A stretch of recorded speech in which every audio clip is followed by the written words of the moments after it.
To learn, the mind must be silent. The speaker respectfully suggests that you listen and do not try to interpret what he is saying. Generally, we listen because we want to be told what to do, or with the aim of adjusting ourselves to a certain standard, or we listen with the simple goal of accumulating more knowledge. If we are here with that aim, the process of listening will have little value. We have so many prejudices, conclusions, and opinions. We have knowledge about so many subjects, which of course prevent us from having true perception. Listening implies that there should be no interpretation, but that I must really listen. While I am listening, there should be no comparison with what I previously learned, because you may be saying something completely different. Therefore, I must have the capacity and the art of listening. Otherwise, I cannot understand what the speaker is saying on the subject. Listening so completely that one can see and hear without any distortion. Is that possible? If you listen to all this truly, then you will see that there comes an awakening, and you will realize that your mind is purified by the extraordinary miracle that happens when we listen to something that is a fact. Communication is only possible when both of us are concerned with the same subject, with the same ideas. Then we are both in communication with each other. But if you resist, as you might resist a large part of what the speaker is going to say, then communication is not possible. Therefore, learn the art of listening, not only to the speaker, but to your wife, your husband, your children, the birds, the wind, the breeze, so that you become extraordinarily sensitive in listening. Please understand that you and I are learning together, and to learn, it is necessary to listen. Listening is learning. Listening is action, and that is what we need, action. But to act, we need simplicity. Simplicity arises from high sensitivity and from the understanding of suffering. We are talking together like two friends sitting in a park or in a quiet forest with birds singing, a lot of light filtering through the leaves on the ground, and a sense of appreciation for beauty. When you listen in this way, a miracle happens. To listen, one must have not only a certain quality of attention, but also a feeling of affection and a desire to understand what the speaker is saying. There is always a defense, a resistance to what is said, an immediate reaction to resist, because what is said may be disturbing. So there is an art in listening. Hearing what is being said, not interpreting what is being said according to your own convenience or your traditional language, but hearing the word in the meaning of the words. It is very difficult to communicate with others, even when we know each other well. The words I use may have a different meaning for you than they do for me.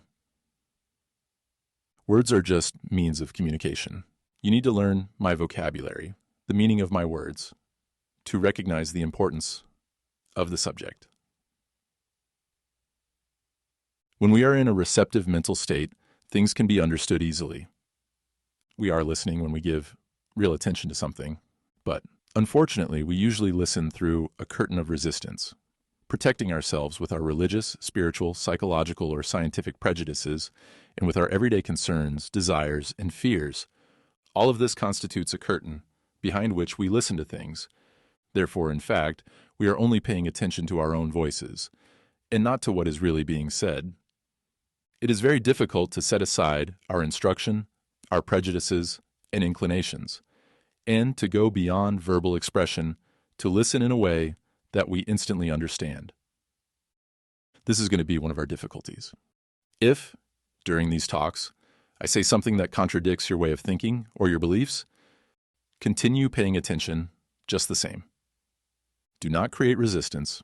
You may be right, and I may not. By listening and thinking together, we may discover what the truth is. It is only when we begin to interpret or translate according to our conditioning and prejudice that truth escapes us. When we want to know something, to know exactly how it is, we must examine it well. We cannot interpret it according to our whims. If we know how to look, observe, and listen, knowing what is, then the problem is solved. Because we are conditioned by social, economic, and religious influences, etc., we are imitators, and therefore we do not give importance to what is new. In general, we hear what is convenient for us to hear, excluding everything that causes disturbance. And when it comes to a deep religious matter of importance in life, We tend to hear superficially, if we hear anything at all. We hear only the words and not their content, because most of us do not want to be disturbed. Most of us are afraid to listen deeply, but it is only when we listen deeply, when the sounds penetrate deeply, that there is the possibility of a fundamental, complete transformation.